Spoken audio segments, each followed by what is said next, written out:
is my way. But not a word to me say. You're never look my way.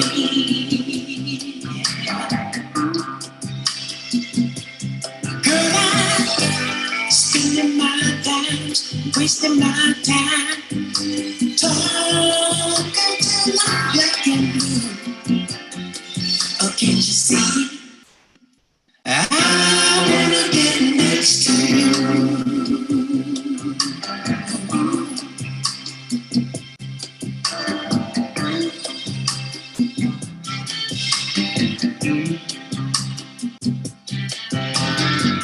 Dreams of you when I go sailing by. Whenever your eyes meet mine, you're so fine. And girl, you make me feel so insecure. You're so beautiful, pure. Why must you be your kind? And tell me I'm not your kind. Deep in my mind. Girl, my money is low. And I know that I can't take you to the fancy places you might wanna go. Still, I wanna get next to you. I wanna get next to you.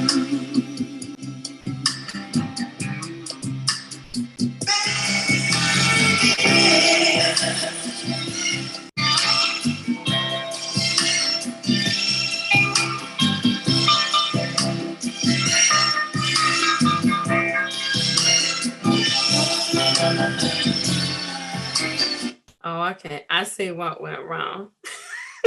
Something went very wrong. We're going to see if it's going to be right. Oh my gosh. It's showing, but it's not showing. So I don't know if we're there or not. It's saying we're live, but I think I played the song too long. That's the first time it's ever blocked me on YouTube. But anyway, good evening. I think we'll come back in a minute. Let's see what happens now that I stopped it. Or do we have to start all over again? I don't know. It keeps saying stop, stop. I'm seeing people in the chat. Hey, Doc Sexy. Can you see us? Because I can't see anything. So it's people in the chat. I don't know. So good evening. It's Friday Night Live with Dr. Kim, and I got two special guests tonight. I was solo last week. I had to bring some help. So I have with me, yeah. Okay. Hey, Pam. Good evening, everybody. So yes, I brought some help tonight to talk about these dating dilemmas that I promised you last week we would talk about. Wonderful. So I just can't say anything. Okay, that's fine. So to my left, might be your right. She's no stranger. She's been here with me before. This is my big sis. Oyafumike. Hey, sis. Hey. She said, hey. I had to unmute myself, you know. I know. And she's back. You all get ready to pass the offering plate. Hey, Sherry Berry. And we got a new guest. Never been here before, but I've been begging her. I was like, you got to come on here and share with the people, okay, your opinions and her journey and all of that. And so she thought tonight would be a good night to come on. And so we got a sister who's like family. Well, she is family. Okay. My cousin from the other side, Shar, say hello to the people. Hello. All right, so we're talking about dating dilemmas tonight. Now, for the first time ever, Shar's taking me to a whole nother place. So I know, girl, you opening doors for the cousin. And I know, right? How exciting! So in my group on Facebook, which some of you who follow us know about, Love and Life, according to Dr. Kim, we have just under 2,000 women there. And the bulk of the women in the group are in their 40s. The bulk of the women in the group are 40s. And the majority of the women in those 40s are single. So we do have some married women, we do have some widowed women, and but the majority of the women in the group are single. There's a small myriad though that are in their 30s. And we have somebody who just joined that club. I won't name any names.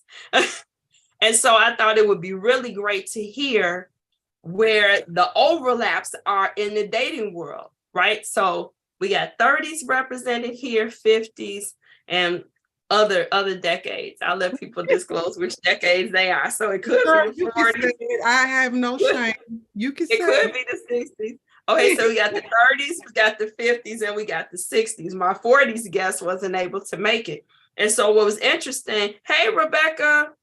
So we got Philly in the house. We got the Shy in the house. That Flossin. Okay, wonderful. I don't know who you, well, welcome. So I got to see some names I'm not used to seeing. This must be some people that you brought with you, which is wonderful. So what I thought was interesting, and I think what you'll hear tonight is there are going to be some issues that we've already uncovered that are very much the same. Doesn't matter what age you are. It's some stuff going out here in the dating streets, as Laterris Whitfield calls it, that is very common across age groups. I think that part is going to be very refreshing for everybody. And then there's some that are very unique to our age groups. And so we'll unpack that tonight. So you're going to hear different dilemmas in dating. What makes dating so hard? And sometimes people have been married and y'all has been there. I've been there, was married a long period of time and then had to come out here and start dating. And you go, yo, what happened? Somebody changed all the rules and didn't tell us. Okay. And guess what? And the rules are still evolving and they're evolving very quickly. So I think this hits everybody. I'm hoping if you know some guys, let the guys come in here because we're going to be talking about guys. They need to hear what we're saying. So hopefully by the end of our time together tonight, we will have not only unpacked what the problems are, but I hope that I'll leave you with some solutions too. What's brought me to this platform on Facebook, on YouTube, on Instagram, is that this is my effort to try to solidify families. The basis of families are relationships. The basis of us as a culture are relationships. And if we can't succeed here, there's no sense in saying we're going to succeed in business or anything else that we aspire to do with our lives. So even though you might see, here go another relationship show. I'm so sick of people talking about relationships. I take this very seriously, very serious. This is serious stuff. So we're going to have some fun with it.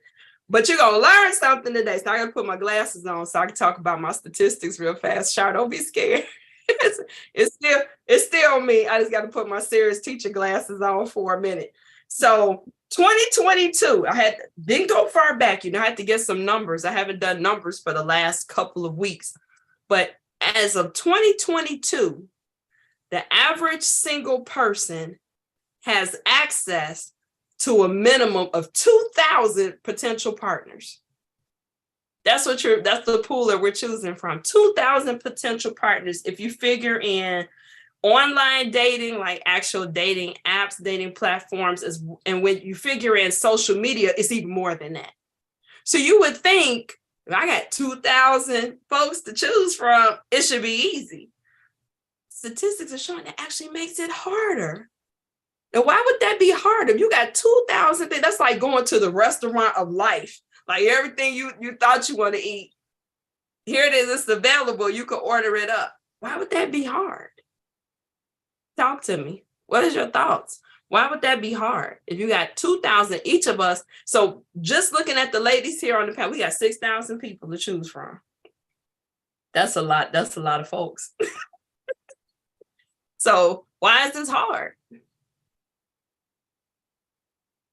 And the crowd goes quiet. Couple of reasons. I'm gonna start. You want me to throw? I could go ahead. I mean, part of it is too many choices. And I remember watching a program, it was all guys on the panel, and it was about what they were looking for in a wife. And they were saying that that's one of the issues, both for men and for women. It's almost too many choices. And the more choices you have, the choicier people get. Does that make any sense? And so how people are choosing too is very different, because now everything is visual. So if I'm swiping or I'm scrolling, it's just like, even myself, and I've been guilty, especially friend requests. Most of the time I ignore friend requests, but if I'm bored on a particular day and I'm like, oh, who did I miss? Oh, you fine. Okay. It's yes. Sure, we could be friends.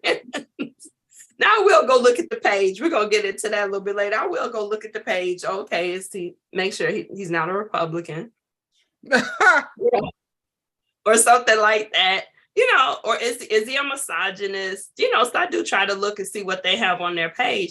But initially, I'm guilty. If you find, it's going to give me a look. I'm going to find out. I agree. Okay. And so for that reason, folks are getting choicier and choicier and choicier, because now I can find out things about you that I used to have to wait and figure out. I can find out, oh, okay, he had kids. Okay, he works. He doesn't work. Okay. Yeah. Okay. Look like he's really into his family. Oh, he thugged out for real. Never mind. Might be the sweetest man ever, but you're going by what you see there on social media. So people get overwhelmed too, looking at all these faces on social media, on dating apps. And so people are starting to have what I call emotional ADHD. Mm. Emotional ADHD, because if I found you that easy, and we're going to get to that later on, but if I found you that easy, it's just that easy to say next. Because you're just a little picture on my phone. You're not even a whole human. Just a reaction. Yep, go ahead. What you want to say? I said just a reaction, because that's what social media became, just a reaction. A lot of times it's not really a response, it's just a reaction. Yep. And sometimes it's the game. People just, let me just see, let me just try this, let me find out.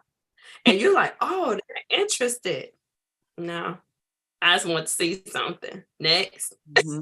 Mm-hmm. But even if you meet these people in real life, again, if that's how you met, it's like, okay, I don't have to see you again. It's not like in years past, and like I said, I don't want to, post date your birth or anything, but years past, you met people in your circle or who kind of knew somebody. Mm-hmm. So it was a very good chance you would see that person again. Mm-hmm. So you're not as quick to just kind of, walk away. You want to, bring closure to things. So you got that. So the people making bad choices because we're choosing differently, they move on. Like I said, the internet's kind of turned into a catalog. Folks shopping for the most eye-catching option. And then there's this other trend that I've seen, niche dating, where you have some people who in their shopping are very narrow in scope of even who they choose. Go ahead. I was going to say that. I was going to say a lot of times, like they say 2,000 options, but when you narrow it down, do you really have 2,000 options? When you actually put your morals, your goals, your aspect and things on it, that 2,000 can really change instantly when you take in the different variables of things. If you're taking those variables in that you're talking about, that would be great. But a lot of times, like this niche dating that I'm talking about, people are looking for a very specified segment. Oh, and when we get to the demographics, we're going to talk about it a little bit more, but just like the BBW. So I know when I was online dating with some guys, well, I want to see all of you so I can see how many roles you got. And then other guys who, no, I don't date anybody big. So I want to see how big you are. So why you got all these selfies? You must be trying to hide something. Dude, have you been hurt? You got mommy issues? I need to know. Or folks, just send me a picture of your feet. Just my feet. You don't want to see the rest of me. You just want to know my feet. Now watch this. This happened not even 3 weeks ago. Okay. Somebody asked for a picture of my feet. And I was just like, okay, sure. His thing was, watch this, and if he's watching, I'm using it to educate people. Somebody needs to know. It wasn't so much that he wanted to see my feet. He said that that's an indicator of how clean a woman is.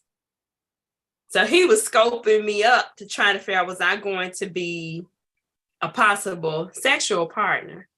Because if my feet were together, then that means the cookie is probably well groomed as well. There, I said it. Is that insane? I was like, oh, I thought you wanted to see if I had a bunion or something. Like, no, if your feet are good, then I know you take care of the rest of yourself. Now, you know, and I know it, some folks got really great pedicures that the rest of their hygiene is not so great. So that's not a gift. Okay. You'd be like, somebody, like, wow, did the wind change or something? Oh, that's just right. So crazy. So you got the people who are, I'm into big girls, I'm into skinny girls, I'm into feet, women. I only date older men. I'm on the sugardaddy.com. I'm just looking for some niche dating. So some people are, even like you said, out of that 2,000, but how are they narrowing it down? It's very superficial. It's very superficial. So each of us had three. I asked, I said, what were your top three? What do you think are the top three biggest issues in dating today? And I know, right? The feet. And I'm thinking, I have my cute little house shoes on. He was like, take the shoes off. I said, oh, you want to see everything? You want a naked foot? I have my cute little furry, my little poop. No, he wants to see the whole naked foot. I said, oh my. And I passed the test. I was like, yeah, I'm glad to know that you think my cookies are on point. Okay. Because my feet were together that day. It's a little ashy, but okay. Anyway, so I'm just saying, here's the thing where I am. Now, I could have done better. Here's the side note. I could have done better, but I was being a little anti. First of all, I don't want to make this that easy for you, right? Do you think I'm going to just do an impromptu photo shoot to impress you? Number two, I want somebody to fall in love with the real me. So some days my feet should be on the cover of Essence. And some days my feet look like I've been kicking flour, like I'm back on the family, the family plot in Shiloh, Alabama. Shout out to my family down there in Shiloh. Okay. So you need to know. So I on purpose I didn't graze. I was like, here, I'm sitting in my chair. Here's the feedback. All right, you good. Because that's what you're going to get. Lack of socialization. So here's my top three. Lack of socialization, hurting people, and being judgmental, having a fixed mindset. Now, those are the three that send me over the edge. What do I mean by lack of socialization?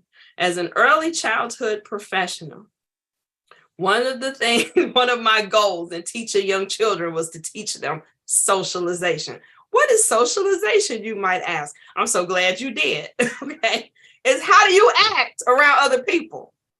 Okay. How do you act in public? Okay. Your mother and your aunties and them, your grandmas might have said, you've been raised right. Okay. You know how to be around people. I'm convinced that some people were raised by wolves or maybe alley cats because socialization is lacking. Let me just say that. This is not a man bashing episode. This is just truthserum.com. I'm calling it as I see it. Okay. Because I think, again, because of, we could talk about the pandemic. It was bad before the pandemic, but it's worse now. That people are losing their ability or their motivation to socialize face to face. People do not know how to interact with each other in real time. I've literally seen people that I know they know who I am, and they will walk past me and then inbox me right there in the place. I see you, Dr. Kim. It's good to see you out. You were just standing right next to me. Why didn't you say hi? Just hi. We didn't have to get to it. It's like, hey, Dr. Kim, right? Yeah, I'm so-and-so. We're Facebook friends. People will not do it. Men or women. I've had women do the same thing. Oh, child, they gone. Now I have had one person, and this was fun. He actually was like, "Is that you? Is that you?" And I went over there. We had a good conversation. He was like, "You look way better in person. I mean, you beautiful on Facebook, but you are gorgeous in person." And I was like, "Say more." I enjoyed that. You know, I was like, wow, somebody really want to talk or anything. So that's us included everybody. Like, it's not filters. I do filters, but I'm actually cute in person. You might be surprised. Okay. So anyway, but very few people will walk up face to face. And so when I went to, and this is where I'm gonna bring Shari in on this one thing. So when I was in Norfolk last year to visit my daughter, shout out to Lindsay. Hey, friend. Hey, Aaron. I'm down there, and she was telling the kids, well, the young people, she's like, you know, my mama, she in the relationships and stuff. So if y'all got stuff troubling you, you might want to talk to her while she's here. And I said, okay, I'll give y'all a few freebies. What's up? They were like, it's so hard to meet people. Whoa, this is a college campus. How could it possibly be hard to meet people? And I'm over here really in mourning, Angie, that I was old as I was, because I saw so many opportunities. I was like, if I was that type of cougar, okay, I'd have took somebody's son. I'm like, whoa. I mean, it was right. It was right. Folks, it was like, but the Lord would not have been pleased with me. So I remember that I was down there with my daughter and I pulled it in. So they're talking to me and they're like, it's hard to meet people. Why is it hard to meet people? They said, because exactly what I just said, people won't talk to you. And I was like, okay, we're going to fix this today. We're going to get you 3 numbers. How many guys you? Just 2, doc. If you can get me cool, that's what we're going to do. We stomped the yard and I'm hooking them up, right? Watch this. This is what I found out. People were, the girls included. They're like, oh, that's his friend. I know his friend. They will pull up the friend on Instagram and then look and see if they could figure out who he was. And then it's like, oh, okay, he's dope. All right, I'm gonna go over there and just kind of, I said, you got to get in the conversations. I'm trying to coach them on how to talk to people in real life. Mm-hmm. Can you believe this? I'm supposed to be on vacation. It's homecoming. I'm just like, I'm trying to kick it, get the Jesus. The Sigma juice. That's all. I just came for the Sigma juice. Now I'm trying to, so I'm like, okay, you got to just kind of stand near them. We have some good music over there. Okay. All right. Mention what they're drinking. Okay. So I'm coaching. I'm texting her what to say. Is this insane? Because they don't know how to talk to each other. So the first match that we had, he was like, dope, you on the ground? She said, yeah. So they're sitting there trying to find each other on Instagram. Not phone numbers. They're trying to find each other on Instagram. So then they're going to stay. They ended up staying in the inbox for a minute. That's how you get to know each other. They didn't stand there and talk. They connected on the Instagram. And then the rest of the time while we were walking around, they were messaging each other. You got a whole man. Dude was fine. They was like, Doc, you got a good eye. Girl, I got 6 of them. I don't miss anything. And I got good mojo. I'm not missing nothing. It's like, you did good. Let's do it again. You got it. Same rotation. So I only ended up 2 and 2. I couldn't get the 3rd one. Okay. But that wasn't bad. It wasn't bad. I've never had to do a coaching quite like that. But I thought that was so wild. So they didn't talk. They messaged as they walked around the tailgate. Wow. Is that insane? You know, yeah. I started seeing that as cell phones started really evolving. I remember when I lived in Chicago and riding the L. And I remember just sitting where there was a time we'd be on public transportation and it's noisy because everybody on there talking. And then it was just like everybody was sitting on there and they were on the phones just like this. And I was like, this cannot be good because this is now teaching people how to not interact in person. Yes. And it's gotten worse. It really has gotten worse. Much worse. Much worse. Much worse. And so that's what I'm saying. So then if I can't walk up to you and engage in a conversation, then how does that figure in, right? That's one of our other issues, which I know you're going to bring up later.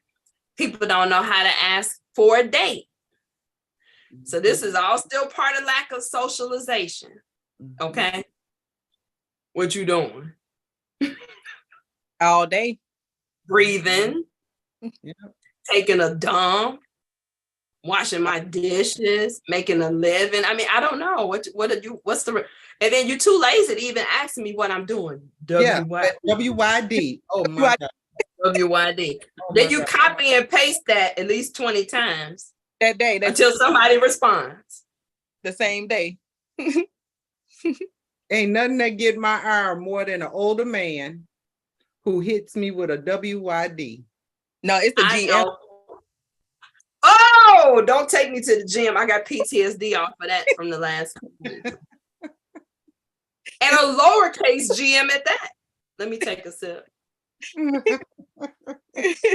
can't get a capital GM. You give me a You wanna lowercase. mess around and make me go get a drink, and I said I wasn't drinking tonight. I invited you to. You know that's what we do. I'm Put it in a glass and trying to do vitamin water tonight. I am not put it trying in to a drink glass and pretend, Angela.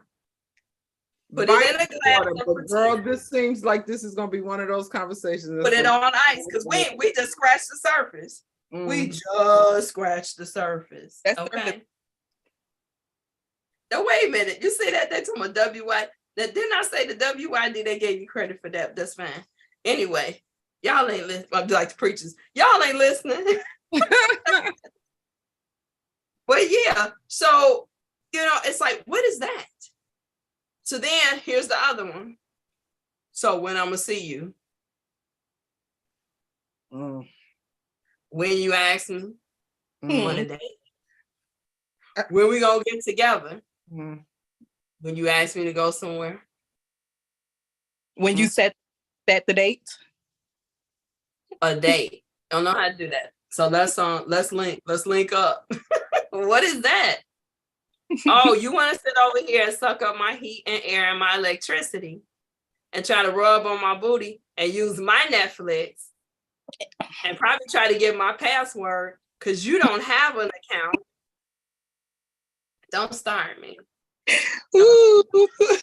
Literally, So when I'm gonna say this, I literally had, and I'm the 60-year-old, y'all. I'm the one in the 60s.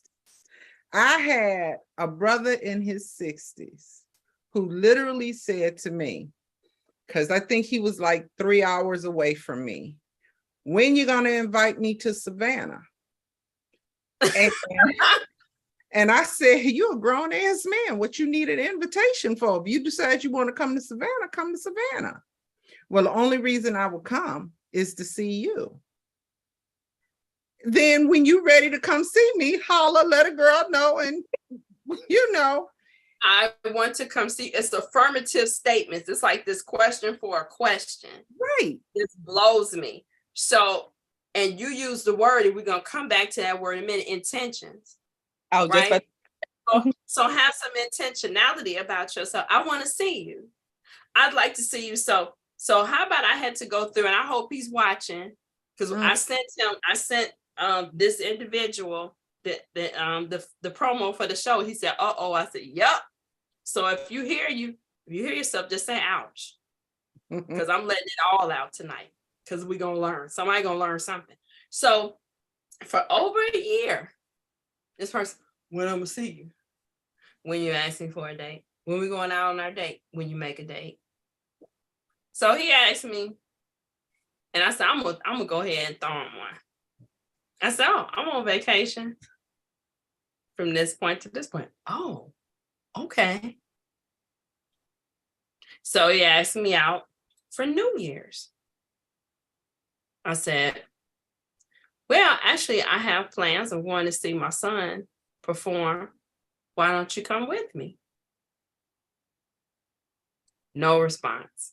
Now, a whole year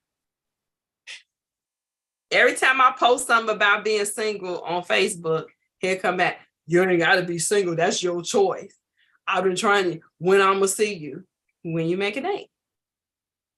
Then I don't hear nothing else. Time make another post about being single. You play too much, but you scared of me? No, your name ain't Casper. I ain't running. You know. So then I give you a chance. Radio silent. Radio silent. So then about a month later, Shari gets better. What are you drinking? Nothing. Me? Yeah, you. Oh, a high C. Man, y'all got me looking really crazy out here. Okay. Anywho. Next time I know. I'm prepared next time because I didn't want to come in here and be. By the time we get off of here, you gonna find out. But I'm gonna go on. I'm and Angie too. I'm prepared next time. I'm ready. I'm gonna have a nice glass. Okay, I forgot to put that in the invitation. I usually put that in the invitation. But anyway, yeah, ask you for your Wi-Fi code. See, they know that girl. They talking trash in the chat. So look, so I said fine. A month later, comes back again. Okay. I said, well, what happened? I said, I invited you to come out with me. Very nice gig at the Hard Rock Casino. You know, I'm like, wow, that would have been really dope. You know, on New Year's, I felt like you were making me a tag along. That's what I said. Intentions. A lot of people don't. And it comes. I think it comes with the communication. Nobody knows how to communicate anymore. So now the intentions are up and down on what are we doing, and if you asking the questions on what are we doing or what are your motive, what are your intentions, it's not going to go nowhere. It's always going to be like a cat and mouse game. So if I'm chasing you, you feel like you take me, we feel like we're not making time, but it's because no intentions was ever set. But even that, to me, I mean, that's even, you know, to me, what you're talking about, and I totally agree with you. I can see where that comes into play once you've started dating. You ain't even got me out the door. You understand what I'm saying? You can't even get me out the door. It's just like me and you. If I want to meet up with either one of you, hey, Shar, what are you doing this weekend? I thought maybe we go to lunch. But you say, hey, sis, we can go to lunch, but maybe not this weekend, or Saturday is better for me than Sunday. Okay, cool. I thought maybe we could go to Uncle Julio's because I know you like Mexican. Okay, cool, Kim. What time? I'm thinking the afternoon because I got to take the kids here and there, whatever. You say, okay, bet. Let me check and make sure I got the kids straight. And then I'll see you at Uncle Julio's 2:00 on Saturday. How freaking hard is that? Obviously, too difficult for certain people because I spent a half an hour on the phone with this man who said he wanted to take me out that day. And we could not get arrangements together because he said I was asking him too much to ask for time. Right. So that's what I mean. It's still intentional beforehand, because if somebody come at you beforehand, they still have some type of intention. Do I want to get to know you? Are we just trying to be sexual? So that way we can know, like, are we planning on going on dates, or are we planning on getting to know each other? Are we planning on just keeping just in a personal, intimate setting? The intention. That's too deep. That's too deep, baby. I want to be in the same place with you and eat a taco. And the man could not do that. Maybe he didn't. That's scary. Maybe wasn't to go eat. No, he started off, but I'm saying whatever the case, he started off saying he wanted to take me to dinner. So I said, okay, this is good. Okay. Where would you like to go? He puts it back on me. Where would you like to go? Okay. Let's try to find some place that's in between us. That didn't work. Maybe he lied. He was like, oh, I'm sorry. I said maybe he was just lying. Maybe his intention wasn't really to go on a date. Maybe he just wanted to see what you wanted to do. I would think so. So anyway, by the end of the conversation, because I brought it to an end, because I was just like, this is not a good use of my time. I said, I want to apologize to you for being so difficult. Because I'm asking you, and I almost couldn't get it out without, out laughing. But I want to apologize for being so difficult in asking you for a time and a place to meet you for dinner. And so it's for that reason that I just think it's best that you probably find someone else to date, because I'm going to consistently disappoint you by asking for dates and times. That's just how I am. So I apologize for that. It's not, so that's what I'm saying. So whether it's game or not, so I get what you're saying. Whether it's game or not, let's switch to that. I'm not even gonna go to the hurt people and the judgmental, because we're going right there. So intentions, let's go right there. So are you saying, when you say that's an issue, what are you seeing about intentions or intentionality that's an issue? Let's go there, because both of you all kind of had worded yours a little bit differently, Angie, but I'm gonna let her go with the intentions, and then I want you to bring yours in about the words and the actions not matching. Oh yeah, it kind of goes off of you saying hurt people, hurt people.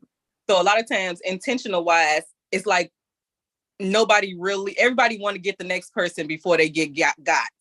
So they always go in with, what can I get up out of this, instead of what can I put into this? Ooh, I'm done. Did you all hear that? Yep, baby girl Hey, said Emma, a whole lot on that one. I'm done. And you see, I knew what to bring. So if dogs and cats know they need interaction with us humans, why couldn't we figure out we need to interact with each other, not this texting and stuff forever? Thank you, Emma, for sharing. Invite some people in here, because it's getting good. It's getting good. Continue on, Shar. Yeah, so that's what I've noticed, like, since I've started dating, that a lot of people really be out to be like, especially with social media, you look at social media and you look at like, oh, they look like they have fun, they look like they spend money, they look like this, they look like that. And then when you meet the person and they're not what you thought they was, now it's like the expectations and things are like going and they leaving. So your interest is not as there as you thought that it was, because your intentions wasn't to go in and just get to know the person. It was to, what can I get out the person? And I feel like that's probably one of the hardest things that overall just sums it up. That's probably one of the hardest things is people intent towards, what can I get out of? Because a lot of people have been hurt. So nobody genuinely goes in to want to know anybody no more. It's always about what can they get, whether it's just somebody energy that they taking from them, just because they feel like the person is a good positive person and they just want to get in to see like what could they pour into them, or it could be something physical, it could be something as far as finances. It's always just something, and a lot of people don't even look at the aspect of energy wise that people take from energy. Like they'll think like, oh, I don't have anything, I'm just over here such and such. But then when you stop dealing with that person, you wondering why you're drained, and it's because that person came. Oh God!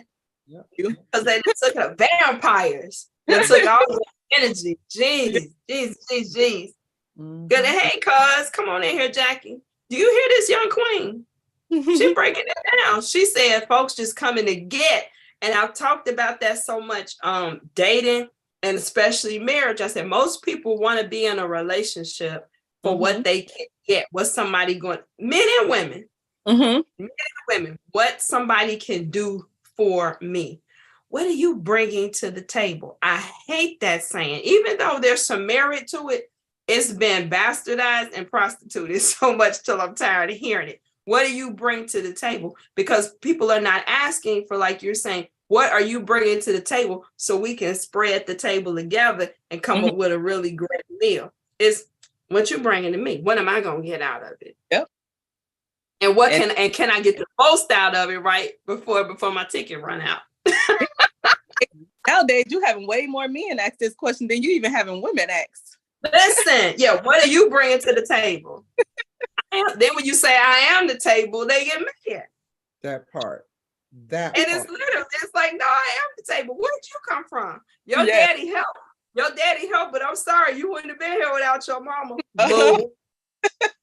So I am the table. And before I take it back, I add more to it. Angie, come on. Words and actions not matching. Talking about intention. When I look at, okay, so let me just give an example. On a dating site, I'm very clear, because people who know me know I am very articulate and I am a conversationalist. I am a wordsmith. And so I fill out a profile. Now, I know a whole lot of men that say, well, I don't fill out a profile because I figure we'll have a conversation. But the problem with the conversation is we never have the conversation. because they That can't put part. sentences together without splitting a participle.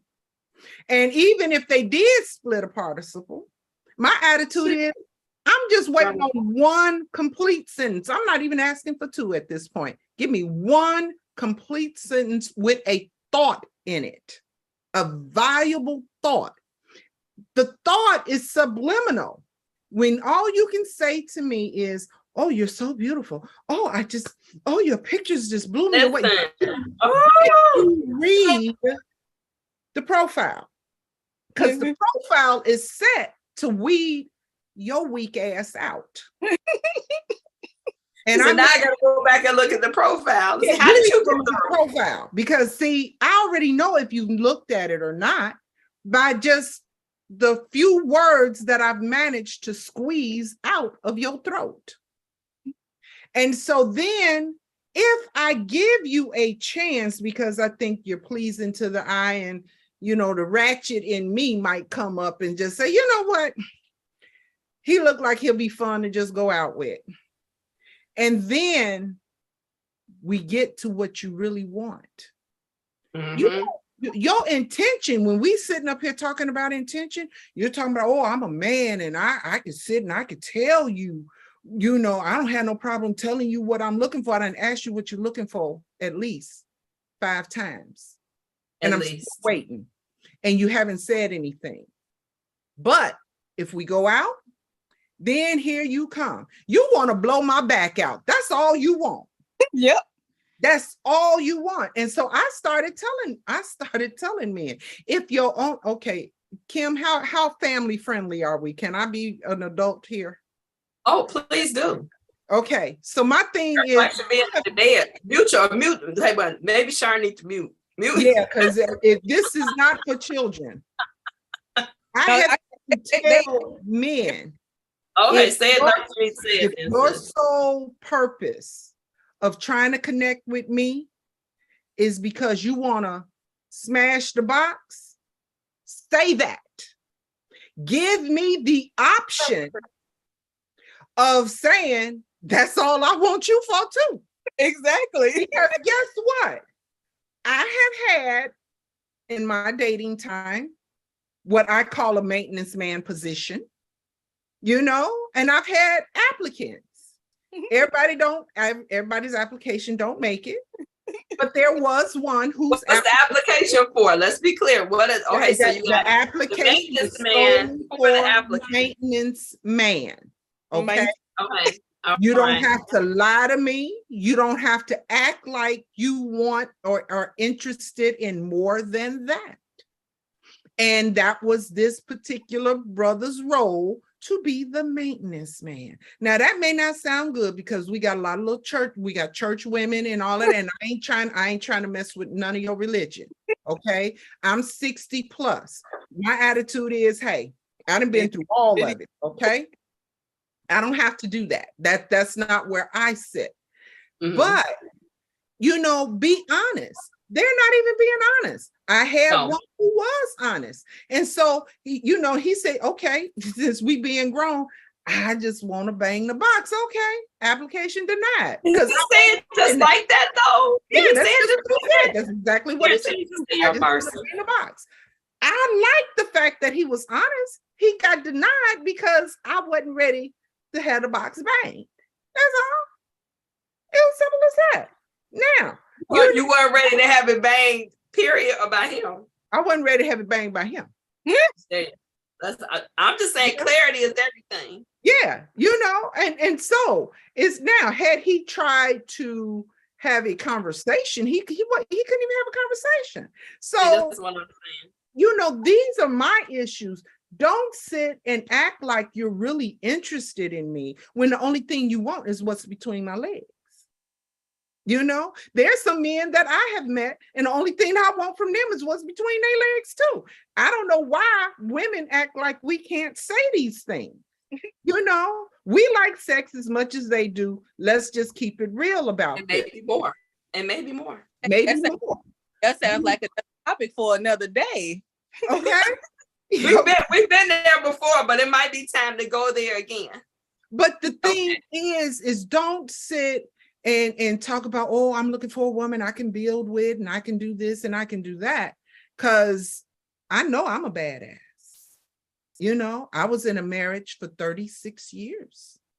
And Mercy. and I left him. I chose to leave him. And reason being because he could not, his words and his actions didn't line up. And once them kids got out the house, baby, that was it. It was like, done deal.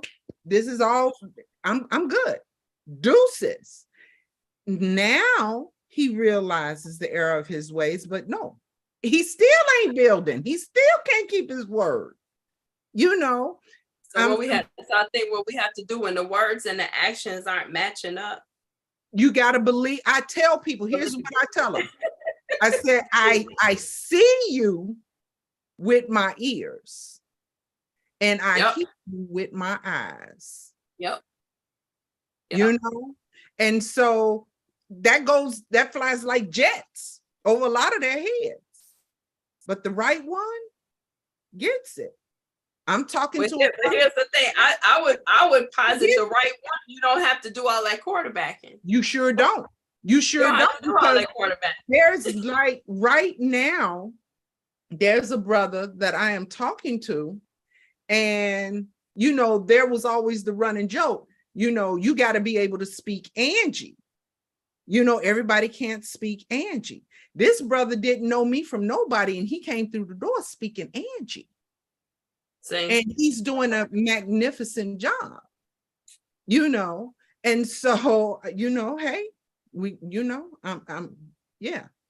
All I'm saying is, you got brothers who will tell you what they think you want to hear. Yeah. And they have zero follow through. And they figure if they tell you what you want to hear, it'll be enough to be a panty dropper. If you, the way to get, okay, secret, this is my own little PSA. Uh-oh. If you want to get some draws down, my brothers, uh-oh, you got to go up here. You got to get it in the woman's mind. You got to get in a real woman. For a real woman. A real woman. Now, I mean, you know, we got, you know, my little hood rat days and all of that, you know, that was a little different. You know, you had to get in my pocket, you know, put money in pocket. But now it's really about getting in my mind. You women, you can make love to a woman mentally long before she dropped them drawers. Yep. Say that. But if you can get into her mind and you get to making love to her mind, baby, the draws ain't even an issue. She'll pull them mothers off and toss them for you. Oh yeah. Okay. Okay. Legs be up. You don't even know how they got there. Look, it's like when my youngest son was little and he didn't want to be potty trained. He'd go get the diaper and assume the position. That's how a woman will. She'll just say, if you get up here, she will assume the position for you.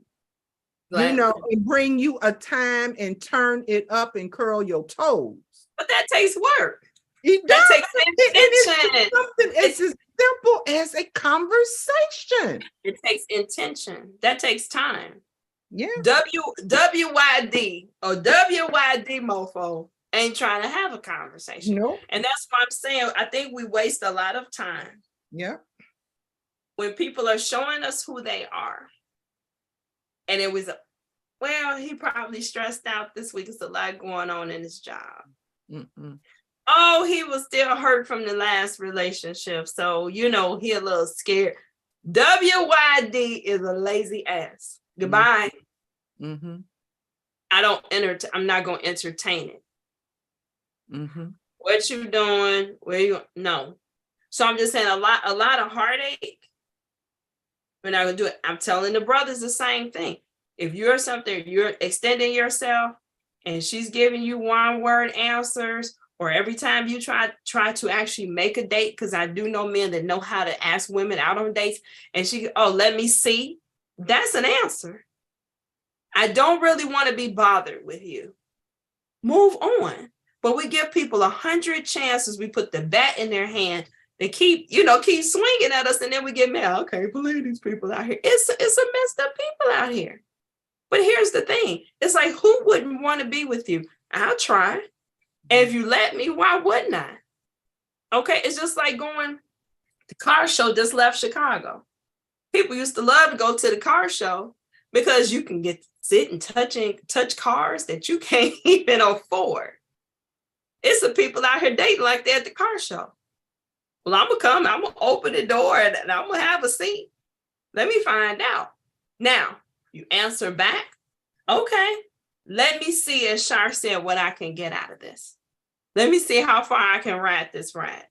So until you decide, you know what, this is not going where I want to go. That's why I think our intentions are more important than looking for people who are telling us their intentions. Mm-hmm. It's like when you're applying for a job and you're asking them, what's the benefits?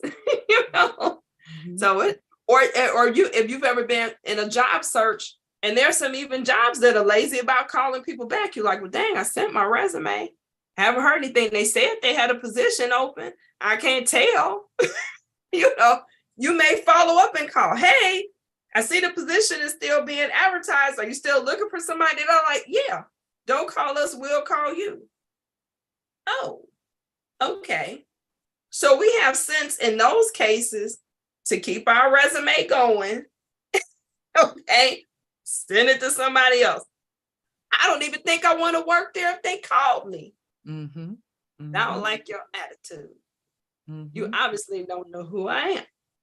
So I'm just saying, a lot of times people are showing us signs, even though their communication may not be on par on the level that we're expecting. They're telling us a lot by what they're not saying and by what they're not doing. But like I said, I think it does help with, like you're saying, being clear about what your intentions are. You know that your dating goal is marriage or serious commitment. Say that out the gate. Yeah. Like you said, so many times, and I remember there was a time I was afraid to say that because I'm like, who am I scared him away?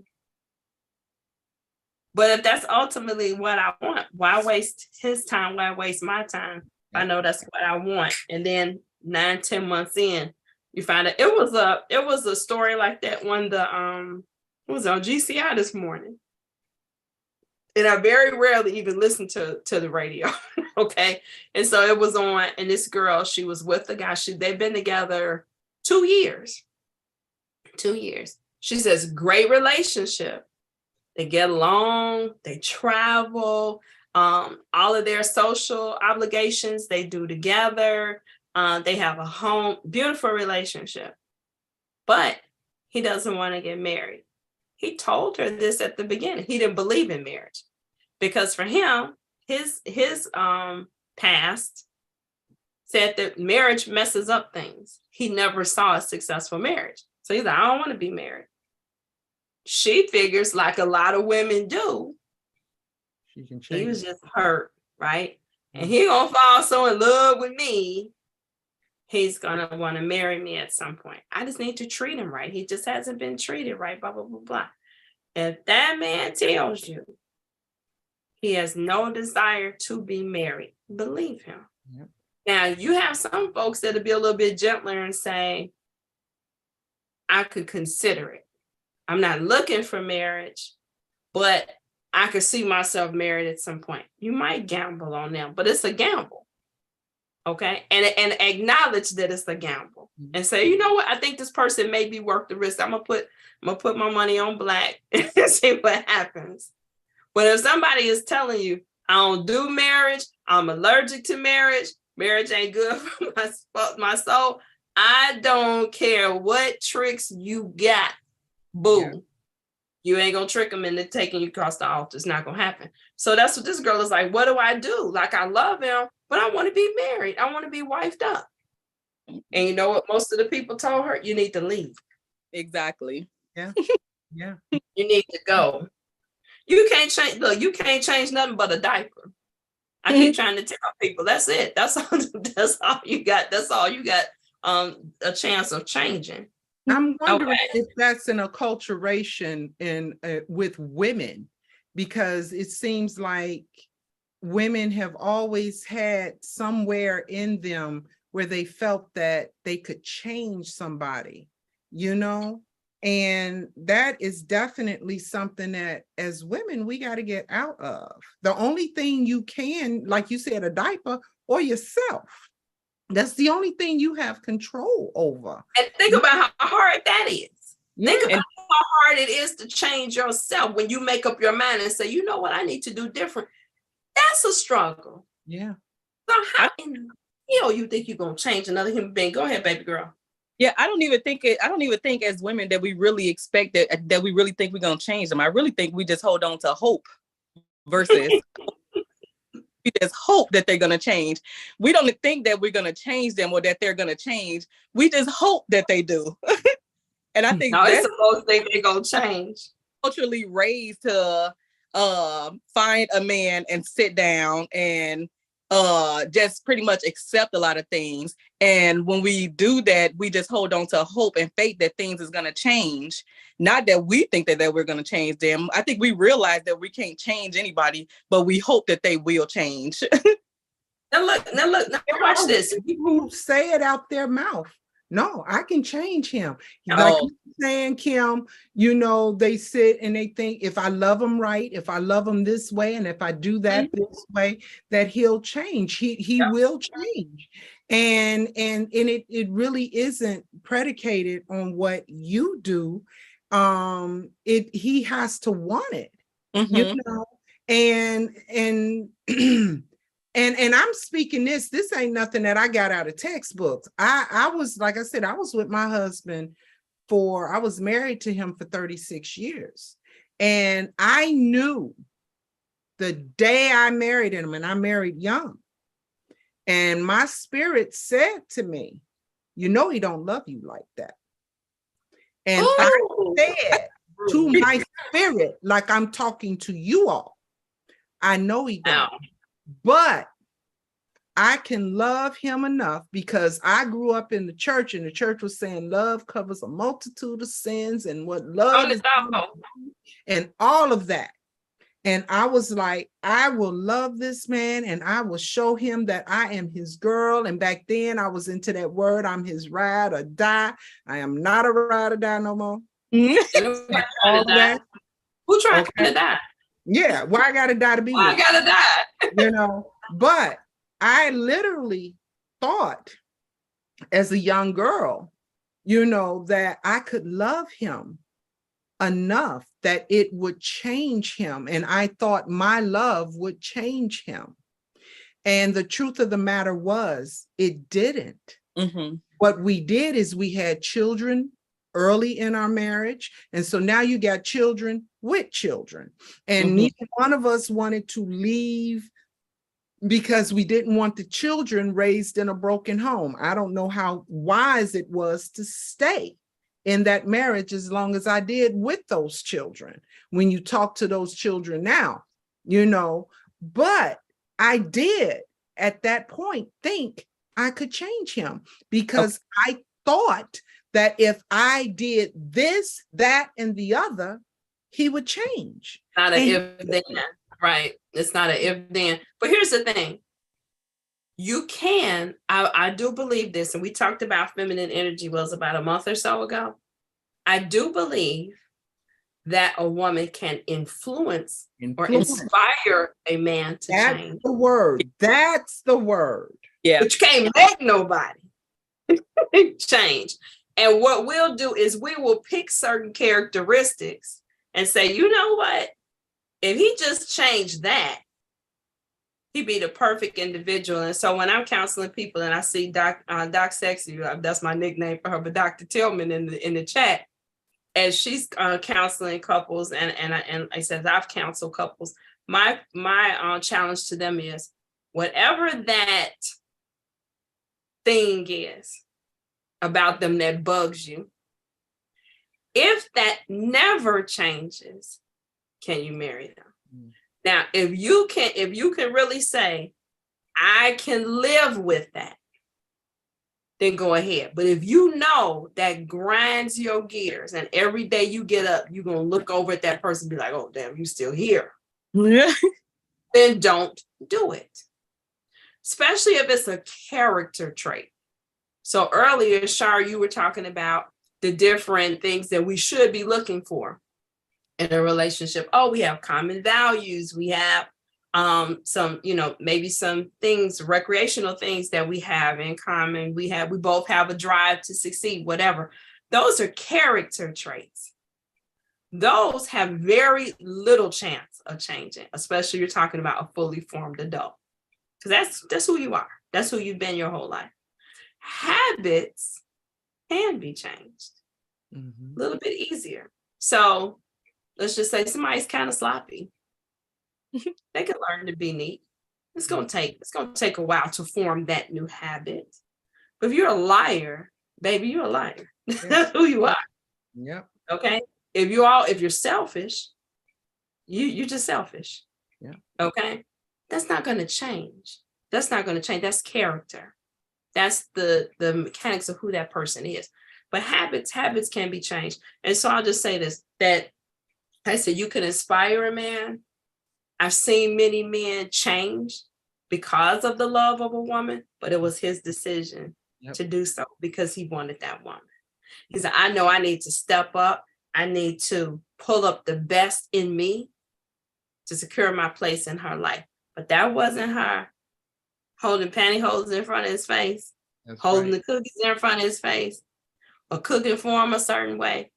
That was him realizing her value and what he needed to do to be that person for her. Yeah. Maybe because she makes him feel some kind of way. That's the same way. And I don't want to get into cheating, but that's the same way why people don't understand why men in particular will choose a woman that doesn't look as good as the woman he has.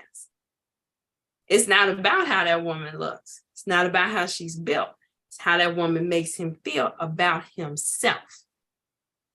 For whatever reason. Doesn't mean that the wife is lacking, but it's something that he's not getting from her, he gets from that woman. So it's the same thing when a man decides to change, that she is something about her that makes him feel a certain way about himself.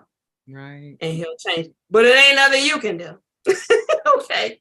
Period. Thanks, Doc. I'm glad you got my back on that. So lack of socialization. We talked about lack of intention. I think being clear about what you want and being honest about what you want from both sides. We need to be clear. I'm here to smash and dash. I'm looking for a husband. I just need a friend. I just want a companion. I want somebody to be my plus one. Be clear about what it is you want. And then there's some boundaries to that. Whole different show for another day, because I've had to talk to women about that. If you know he's going to be your friend with a few benefits, don't stay all night. You ain't making no breakfast. Now you're going to start being the girlfriend, get your feelings hurt. I thought we said we were workout buddies. Okay, we're going to work out. We're going to do a few laps. Shoo, and now I'm gone. Okay, whole nother show for another day. Ooh, that was a big comment after that one. Okay, a lot of women 3 to 4 generations back were taught by women that they could learn to love a man they didn't love. They were told he's a good man, marry him, love will grow. Now, you know what? I still believe that to a certain degree. Now watch this. And what's his name? Stefan Speaks. Do you all follow him? Mm-hmm. He talked about this a couple of months ago. I do believe that you can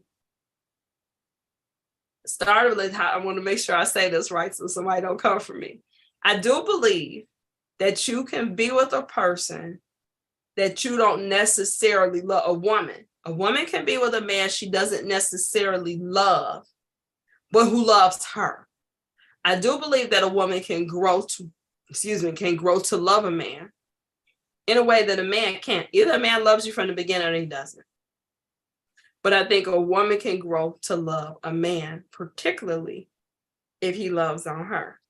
But here's the missing piece. It has to still be somebody that you have some attraction to, because otherwise, and he said it so eloquently, you ain't gonna never respect him. And a man has to be respected to feel love. Yeah. That's the truth. So Yeah. I've seen it. And I remember I had a situation like that. And unfortunately, my family still teases me about that. The one that got away from me. And it was like the next woman he was with, been married to ever since, 30 some years, 34, 35, I think it'll be this year. And I was like, I could have married him. You'd have never had no grandchildren. Because I ain't feel that way about him. I loved him, still do. That's my dog. Okay. But it wouldn't have been that. And that wouldn't have been fair to him. For me to just kind of, you're so sweet. You're such a good man. Don't touch me.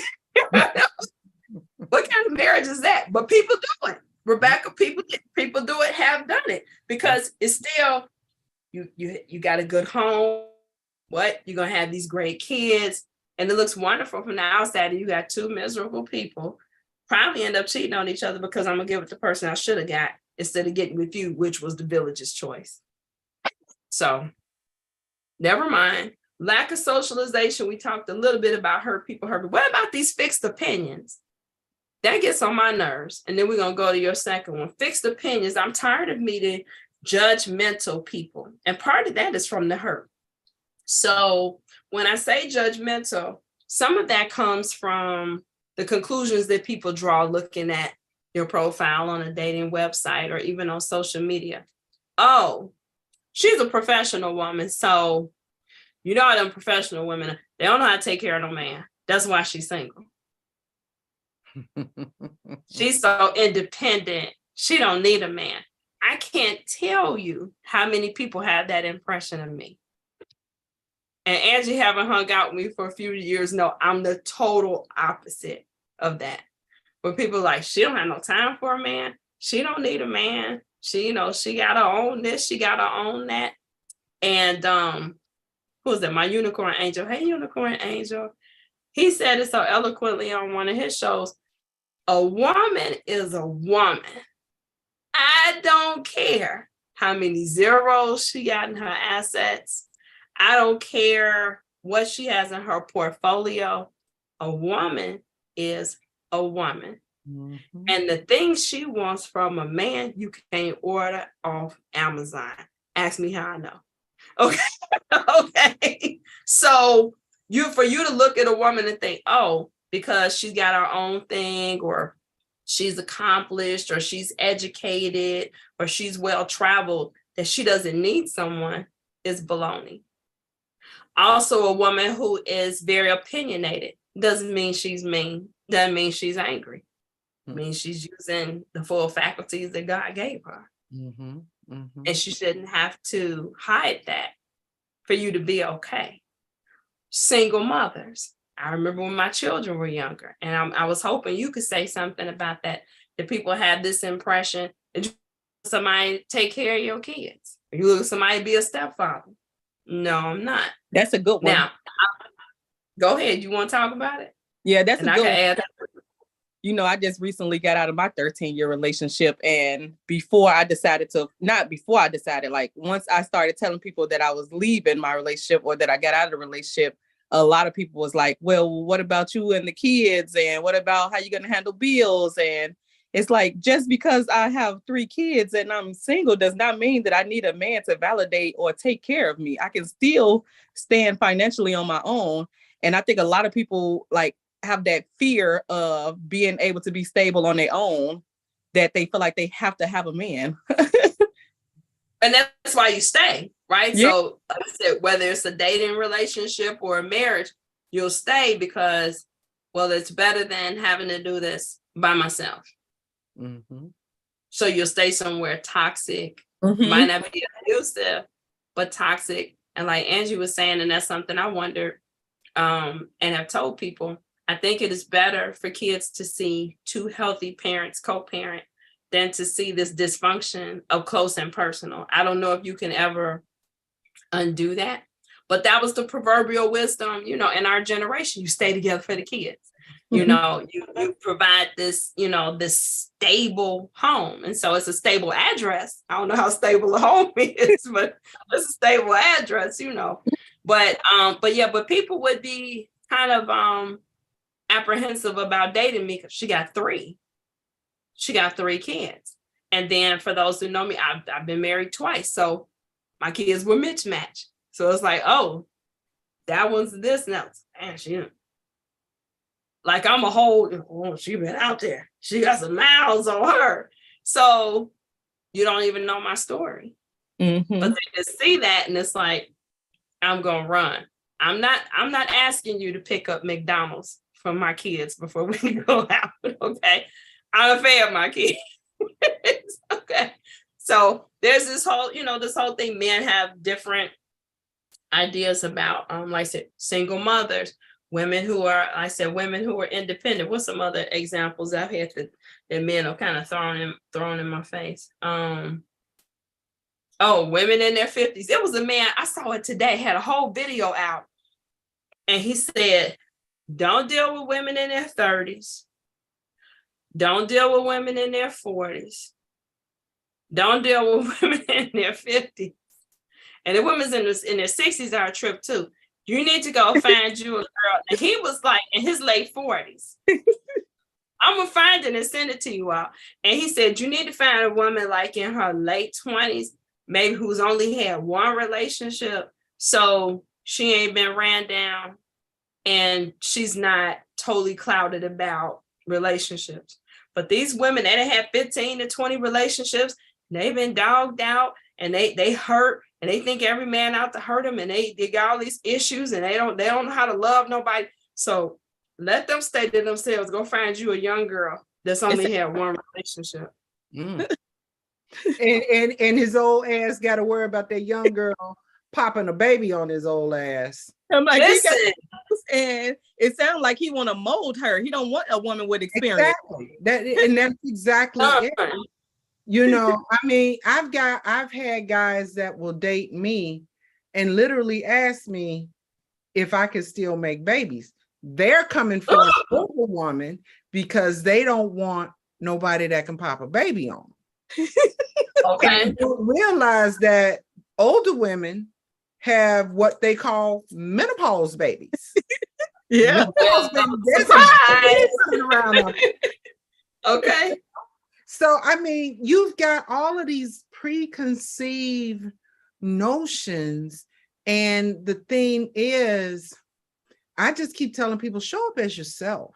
Mm-hmm. Come on. Be unapologetic for who you are. I bring a ton of energy, a ton of intellect, a ton of everything. I'm not going to be certain men's flavor. I'm just not. And I'm okay with that. Some will say, well, you're older, you may not look your age, but I am my age and I have no shame about that. I want, and Lord willing, this one that I'm talking to now might be, I want one that can appreciate the type of woman that I am, the prototype that I am. All of us are unique prototypes, men and women. And instead of all of us trying to assimilate to be whatever it is we think is acceptable, how about you just try doing you? Be you.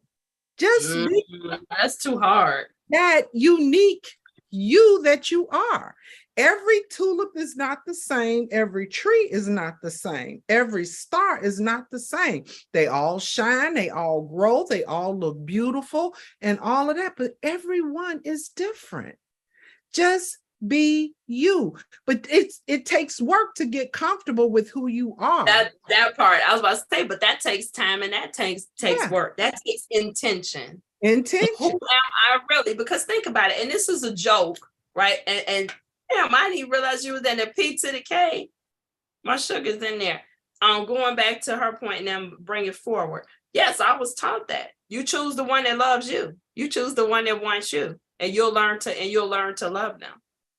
But I think that's selfish. I've seen where it has worked, and I've seen where it's been a disaster. So every situation is different, kind of like Angie is saying here. But you know how you've had this, there's this joke about women never wanting to know where they want to eat. And man talking about, I asked, well, what you want? I don't know, whatever you want. Women, Make me think of Coming to America, right? What's women,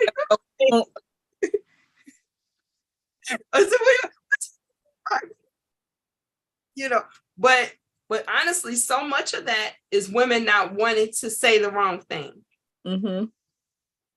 not knowing yourself and not wanting to say the wrong thing. So some of it is, if I say where I really want to go, will you think I'm trying to take advantage of you financially? Okay, so just like, for example, somebody laughed, my cousin, Sean, who's no longer with us, I miss you, Sean. He used to tease me, tell me he wanted me to adopt him because he was like, cause you be going out, you be smashing, you go eat and you go eat good. Absolutely. So in turn, if I have a man asking me, where do I want to eat? And I'm like, oh, I want to go Cooper's Hall. That's something I do with my daughters on a regular. So I'm not trying to come up or make you go in your pocket. That's what Kim does. Mm-hmm. That's what Kim likes to do. But there was a time I wouldn't have said that. I was like, oh, whatever you want to go. I know where I want to go because I know where I go. Mm-hmm. I know what I like to do. I think it comes from a lot of people don't really spend time with themselves. That's what I'm saying. Or Yeah, not comfortable, like Angie said, or not comfortable because I'm afraid of what you might think instead of saying, I'm going to stand flat-footed. And as my sister says all the time, unapologetically who I am. Now you can accept it. You can alter yourself to get in where you fit in. But this, hey, what you see is what you get. Dramatic said that back in 72, and I'm gonna stand on that. Okay? So it is what it is. But it takes time. It takes time. If you're there at 30, God bless you. I didn't get close to that till I was 40 and didn't get real comfortable in it until I was 50. So if you got that at 30, honey, you're golden. Yeah. You won't waste as much time as we did. Because I'm telling you, I was doing a whole lot of apologizing, explaining, hiding, compromising, anything to make everybody happy, to be acceptable and accepted. And guess what? I was the only one still being sad because I jumped through all those hoops and changed, bent over backward, all of that. And still somebody say, you ain't my flavor. Dang. And maybe I would have been their flavor if I had really been all me. Who knows? Yeah. But the fact is, the world may never know. So we got that, the judgment, the fixed ideas about who people are. And I've seen women the same way. I want me a white collar guy because white collar guys are like this.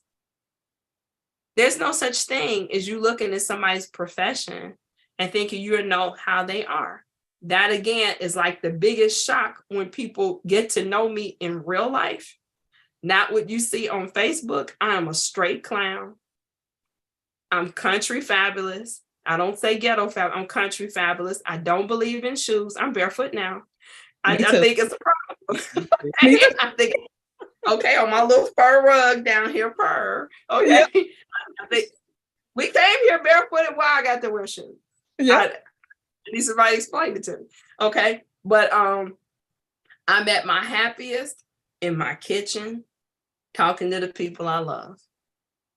That's the happiest I am. Okay. All my kids are around. I'm cooking something. They laugh at me and my 3 aprons that I keep on the side of my refrigerator. I got one for cleaning, one for cooking, and one for baking. That's a happy chick right there. Now, I don't like washing the dishes when I'm done, but I do like messing the dishes up. Okay. That's when I'm at my happiest. It's not, jet setting here and there. It's not, Angie, if I got my Dusties and I got some good to eat, some good to drink, I'm good. I'm good. Leave me alone. Yeah. Okay. But people think, oh, doctor, so that she's a professor. Oh, I gotta do. You boring me. Okay, that's not what I'm trying. We don't need to go to the Smithsonian. Okay. I like that. That's not my deal. Women, church women. Another reason why I started the group. I had so many men that again, oh, you go to church, so I know you ain't gonna go here, you ain't gonna do that.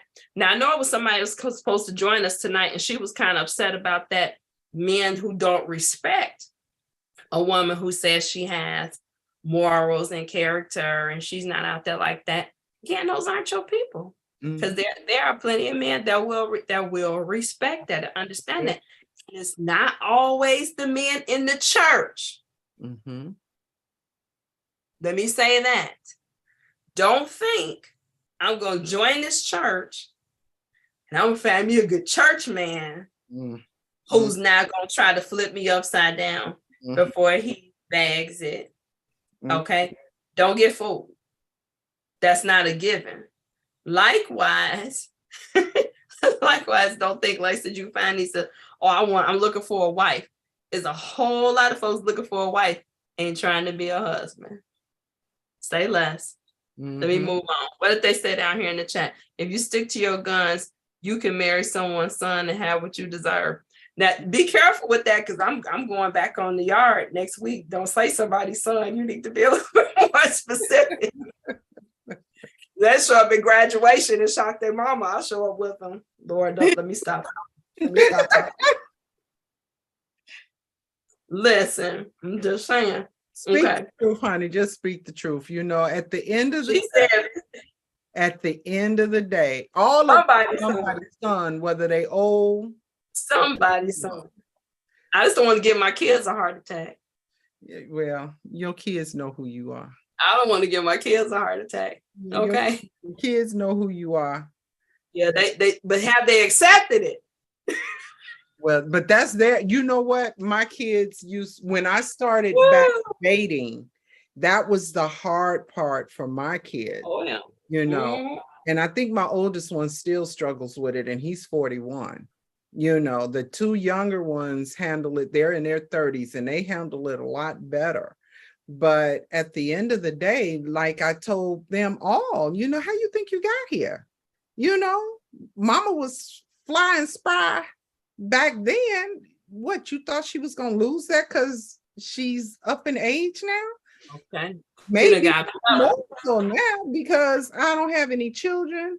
I don't have to run back and do, you know, I got all kind of freedoms that I didn't have when I was younger. See what I'm saying?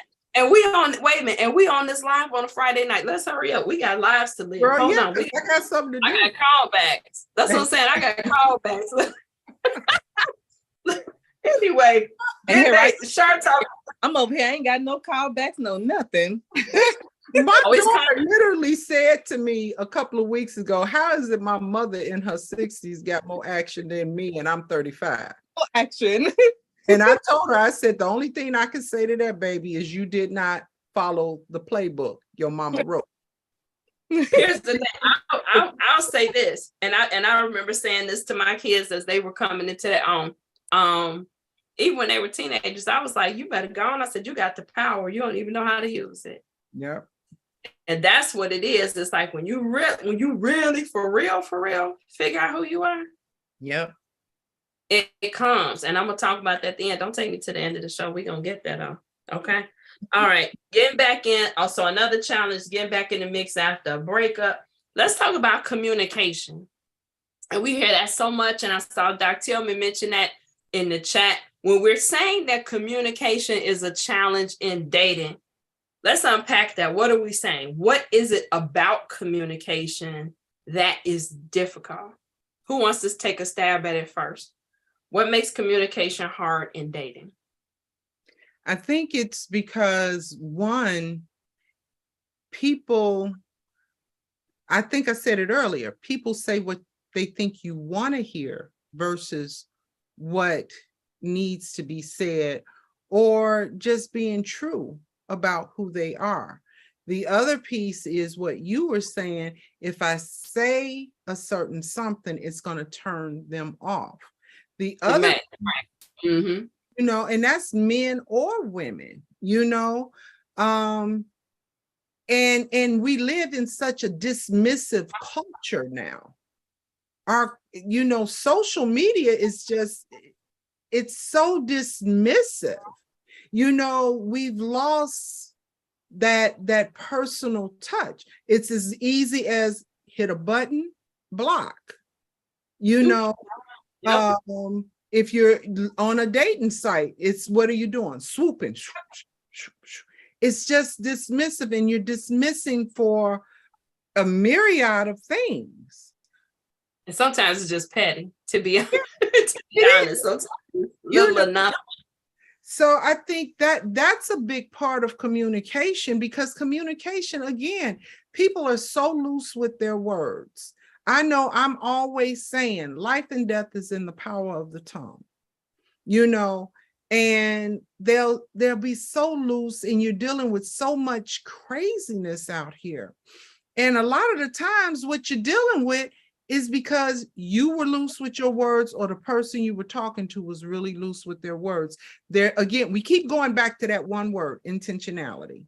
Yeah. There is no intention, even in the conversation, because everybody's walking on eggshells instead of being their true self. That's your communication breakdown right there. And Yeah, then some people just don't know how to, they just don't know how to talk. I'm gonna shut up. Y'all go. Go ahead. You can finish.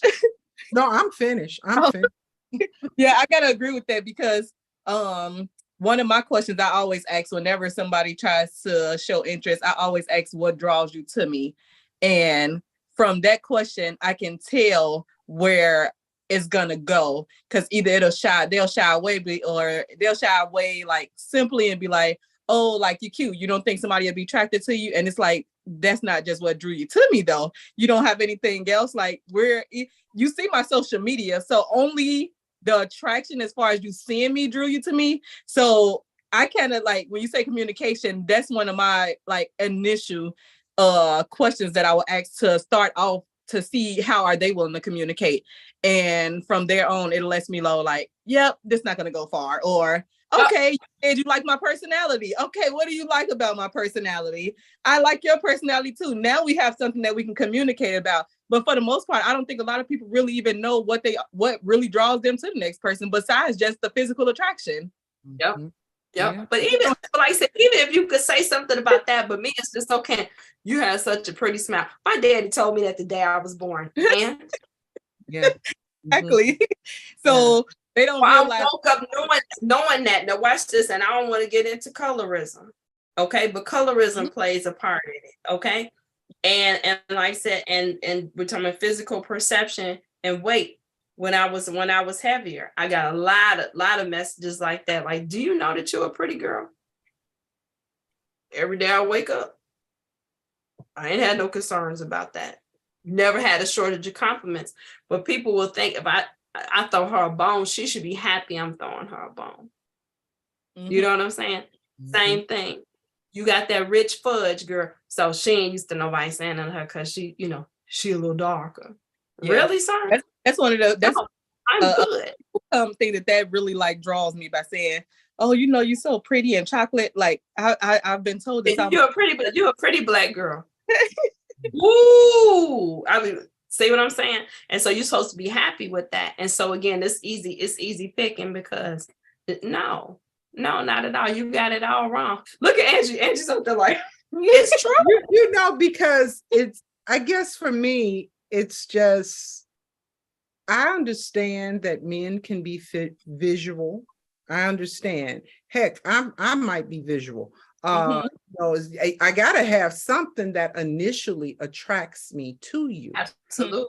But like I've told, the partner I have now, you got my attention, and many can get my attention. The question is, can you hold my attention? And you keep it. You keep it. Because once we get past the, oh, you're cute. Oh, I think you're fine, and all of that. What else you got? Feeding me is not going to do it. Taking me to dinner, I'm not the girl to take to dinner. I'm not impressed with you taking me out to eat. We can break bread, but you need to do a little bit more than break bread with me. Mm-hmm. What do we do while we're breaking bread? That's what I say. Dinner is good if you got a conversation. It's going to tell you. Conversation, and to just sit there. I intentionally will turn my phone off so that I can have undivided attention. if you're constantly looking at your phone or something like that. Now, if I pull my phone out and I'm looking at my phone, that means you don't even have It's a wrap. it's a wrap, and you're not gonna see me again, you know. But it's this whole thing of, can we get past the superficiality and go deeper? And people are afraid for whatever reason. I keep saying, bring back the days when you just were out on the street and you were walking and a brother walked up to you and he just wanted to holler and you had the conversation. I miss that. You We know, have a moment of silence for those days. We can't do that. you know, this way of now people are on dating apps and those are so impersonal and what have you. It shudders me. And so maybe I'm just the old. No, because I'm telling you, even in person, Angie's like, so if somebody has the guts, like I was saying earlier, let me say a shout out to a few people. Hey, Pam. Hey, Louis, glad you made it. Hey, Auntie. You all share this now, invite some people. Okay. Thanks for hanging out. We're a little bit over, but I knew this was gonna be a long one tonight because this is good stuff. We got a lot of stuff to share. But hey girl. So look, check your text. Yeah, I said it across the camera. Check your text. Even when people do have the courage to talk in person, like I said, it's still so shallow. So hey, what's up? So I thought I would come holler at you. Okay, holler. And it's just like pulling teeth to try to make a conversation. It's just really super scary. So communication in terms of conversation is lacking. Communication in terms of intention, being clear about what you desire, what your dating goals are, is lacking. What about when conflict happens? And this is so key during the dating process. Before you start talking about a relationship, if you can't communicate in the dating process, you're signing up for horror in a relationship. So what about conflict? What about when somebody says something that you don't agree with, or they say something that maybe triggers you, makes you feel some kind of way because it reminds you of a previous relationship? I'm finding that people do not know how to communicate their feelings. Mm-hmm. And again, being an early childhood professional, we say that to the young children all the time. Use your words, instead of hitting somebody, use your words. How do you feel? But I'm finding that adults struggle with that they can't say, hey, I don't really like what you said, or that made me feel some kind of way. I didn't feel respected when you said that, or I feel ignored. People will not say how they feel. What's that about? Is that fear? Is that lack of knowing how? What is that all about? Why won't people express how they feel? I think it's both and. It's not an either or. I think it's both and.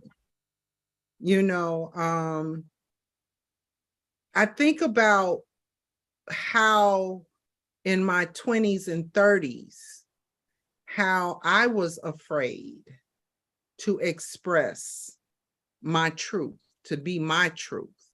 And in my marriage, I probably walked on eggshells for most of that marriage. The marriage started falling apart actually when I made up my mind on my 40th birthday that I was going to express my truth. And I knew that he was going to have a problem with that because I had spent a good part of the marriage dumbing down, acting like I didn't know certain things or not verbalizing, because I knew he would struggle with it and what have you. It was when I stopped doing that the bottom just kind of fell out the marriage. So then when you go into dating, then you're remembering that and saying, well, maybe that's not a good thing. Yeah, but you know what? It could go south. And no, honey, I didn't get to the point now. I'm just too damn old. I ain't doing that. This is what you get. This is it. This is it right here. I think it also. And you learned it. You probably should have done it sooner. Yeah, absolutely. Yeah, I think it also has something to do with childhood. Like a lot of us probably have compressed ourselves as kids from like being expressive, that as we get older, we get into relationships and we continue those same patterns. And then we have fear of being disappointed or disappointing somebody because of those previous childhood responses that we would get when we Yeah. So I think that's a lot that has something to do with the communication now, even when it has something to do with social media. Like a lot of people, it's easier to communicate through text versus because you're able to think about it before you type it versus just saying what's on your mind. So you're able to be like, what's the correct thing to type versus I did this and I can't take it back. So but even in text is problematic because it's left to a person's perception and how they interpret the text. And a lot of times it's the wrong perception because the textor did not mean it the way the textee took it. But you're able to kind of hide behind it because you're able to be like, oh, I didn't mean it that way through text things versus if you verbally say it, you almost can get caught in like, well, I can like if you listen to like if you a person that listens to or pays attention to people reactions and their voice and things, you can't really shy away from things when you're actually speaking versus text. Now you can go back and say, oh, I didn't mean it that type of way. So you can hide behind that text because you're not verbally saying anything. Mm-hmm. And a lot of times you say something in a text that you wouldn't say face to face. The person is still they're still in their feelings, even though you said, oh, I didn't mean it that way. Yeah. They're still in their feelings about what was said. And now you're trying to pull them out of those feelings. And it's so convoluted. You know, the waters are so muddied. It's at a point where you really, really do need to go back to the old school way. Use your words. And say what you really mean and stop hiding. You know, if we're talking about what the issue is with communication and why it's so hard, part of, like we said, people keep hiding. They don't want to be their truth. Mm-hmm. So they're hiding, or maybe you just never knew. Like you said, you never knew. And Teddy P told you can't hide from yourself because anywhere you go, there you are. Okay. But you know, this is what they're talking about in the chat. You know, this texting period. Mm-hmm. The whole people want to carry on whole relationships. Texting. Like texting, writing books. You know, texting right, but it should be an intermediary form of communication, not a primary. So I wish we could get back to a time where texting was used, like you said, to connect between the times that we're talking or we're spending time together. But I'm telling you, it's people that would prefer to write, I said to text or email. I knew somebody who said that's their primary form of communication, email. Not even a text, email, which kind of reminds you of love letters. I mean, it's kind of romantic, but again, so when are we moving from that to, again, an interactive form of communication? Like I said, we use body language and tone and volume and, you know, all of that brings meaning to it, as well as timing. So that's probably the hardest part with texting is we're saying we can't control what's going on the other end. What's going on in that person's environment when they receive that message. Mm-hmm. And like you said, it's certain words, what it means to them that figures into the interpretation. Yeah, they be writing books. Yeah. Thank you, Jackie. Thank you for coming. Appreciate you, Rebecca. A lot of communication issues are rooted in fear, for sure. We won't talk to each other, but we'll talk to our best friend. He said, she said this. That makes the problems worse. Lies and hurtful languages. Oh yeah, well, you got 3-4 people in your relationship. And a lot of times they're coaching that texting. Girl, say this. And then they don't even be having nobody. Don't have anybody and don't have to live with the consequences. Yeah. Yeah. And will tell you, girl, I wouldn't even deal with that. And she's dealing with worse. Yep. So then you sit up there and you let Your guy go, maybe something you could have worked through. Girl, please, I wouldn't be bothered with that. And then you start there crying. Hold on, let me call you back. Right? Because this fool is driving you nuts on your phone. The same fool that did the same issues you telling me to let mine go, but you over here trying to fix yours. You better know for yourself. Okay, you better know for yourself. So communication solving, texting. That's the communication issue. We're saying it's fear. Not being able to articulate what you want and what your likes and your dislikes are. I'm finding that people can't tell you. They wait until something happens.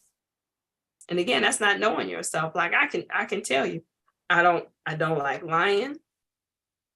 That's by omission or commission. I don't like being taken for granted. Reciprocity is very important to me. So I can tell you what, consistency. Don't start something that you're not going to continue. Now, those are my pet peeves. I can tell you that out the door from experience, because I've sat with it and had some conversations with Kim and say, what makes Kim tick? So I can tell you that I have not met a lot of people who can say that about themselves. That, hey, I have times where I'm moody, I need to be by myself, or whatever their deal is. I think that's so important, so important. But like I said, how we handle conflict, that's something that, again, shows up later on in the relationship. So if you see that at the beginning, don't think that's going to be better. Mm-hmm. And how we see that show up a lot now, and it is tons of groups on Facebook around this, tons of articles, is ghosting. Mm-hmm. And that goes back to the beginning where we're talking about how disposable relationships have become. The emotional ADHD that people have, toss it out, next. It's the ghosting. So again, because I met you in this really virtual environment, I can just block you and move on. I can act like it never happened. And so that is really affecting people's mental health. I'm telling you, go when you go on Facebook later tonight, just type in ghosting. There are so many support groups on Facebook just for that. It is. It's support groups for now. And the stories you see, I joined a few just because, I'm interested in stuff like that. And I've been ghosted twice. And then I got out because I was like, my shit was boring. I was like, compared to what these people had gone through, I was like, mine was Casper Jr. Like, this was like serious ghosting. Like, like, I felt petty even being in there. Okay, praying for y'all. I gotta go.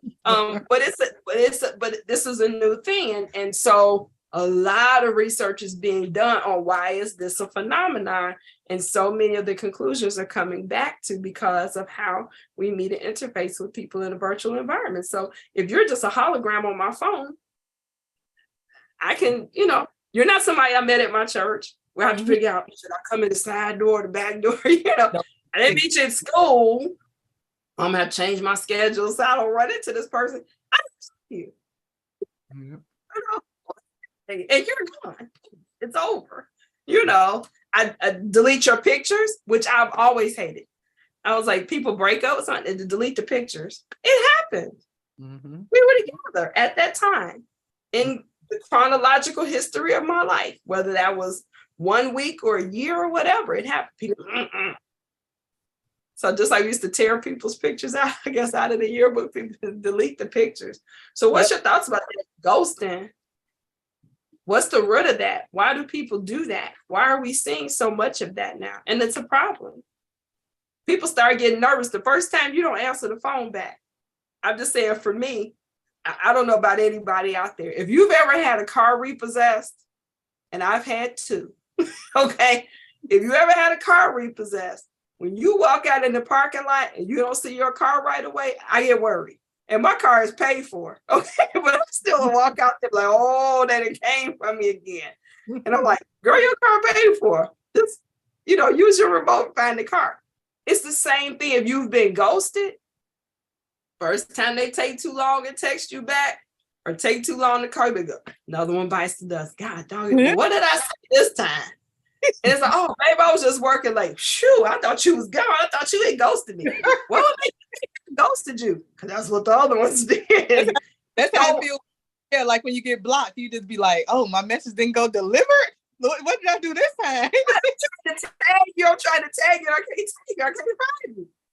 Oh, I've been blocked. So what's up with that?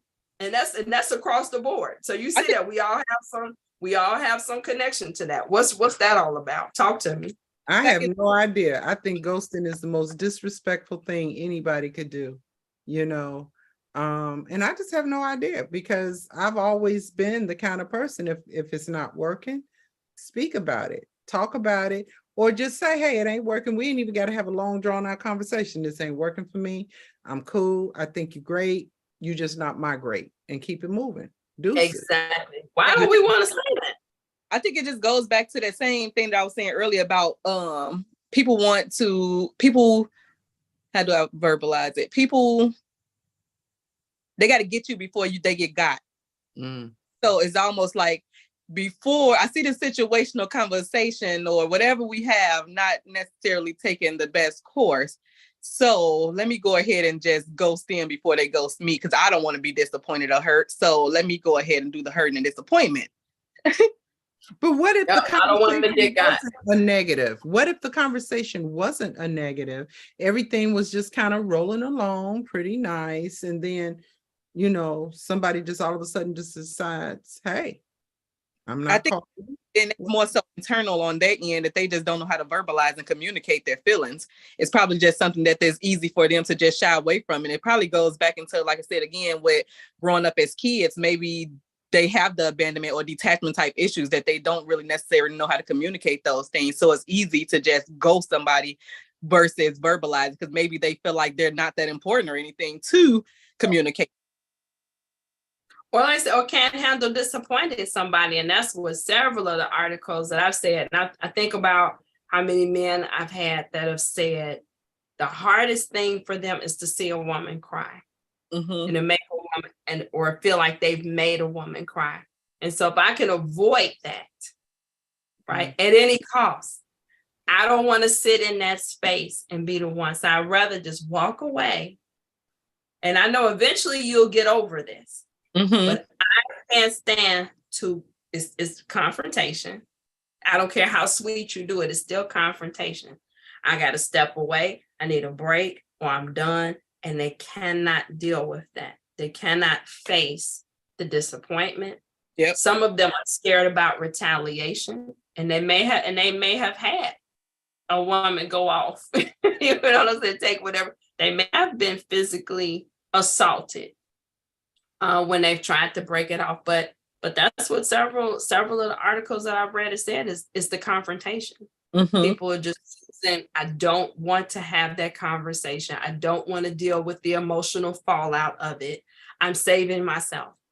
Yeah, because so told me I was having a discussion with someone that I technically was dating, and she kind of told me the same thing. Like when we had like a minor issue, she was like, don't stress me out. And I was like, I'm not stressing or assuming anything. I'm actually communicating. And I don't think people really know how to communicate. Like, I think that's really just it. I always communicate. And they look at everything as conflict instead of actually resolving things. Everything is really not conflict. Like I can communicate without having it being aggressive or assaulting you. You don't have to be defensive. And I think all of those things come up first before people realize that communication is just a form of talking. Like we don't have to be offensive with each other. We don't have to cause any type of ruckus or get physical or anything in order to communicate our feelings. And I think that's really what shies people away from actually communicating or actually expressing themselves. You're right. Like you said, past experience, like I said, either how you were raised or previous relationships. Absolutely. Kind of what Angie is saying, that for me to express my feelings doesn't mean I hate you. Right. And it shouldn't be an argument. It's just saying, this is how I feel. I'm not even saying you're wrong.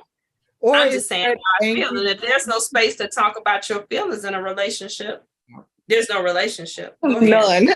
You know how they always have this thing about the angry Black woman. And it's like, that is so bull. Everybody else can be passionate about what they're talking about. But the minute a Black woman is passionate, and it is no anger involved, you know, Mhm. it's like I'm just talking and I'm passionate about it.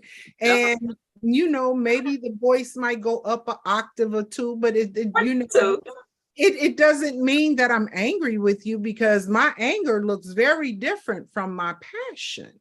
yeah. And You would also, know. and also just being assertive. People don't like someone that's assertive. Like I'm not nagging or anything because I'm assertive with what I want or assertive with my communication. I just stand firm on what I feel. So Right. people don't know how to respect assertiveness. That- It's almost like, oh, you're just trying to control. And it's like, no, I'm not trying to control you. I'm just assertive about what I feel. What you feel. This is where, you know, it's about learning how to meet people where they are. Mm-hmm. No, and in turn, the reciprocity is, if I meet you where you are, you meet me where I am. We live in a very reciprocal universe, Mm-hmm. but people don't, I hate to say they don't get it, because I think they get it. I think they don't want, it goes back to what Kim was saying, they don't want to deal. They just don't want to deal.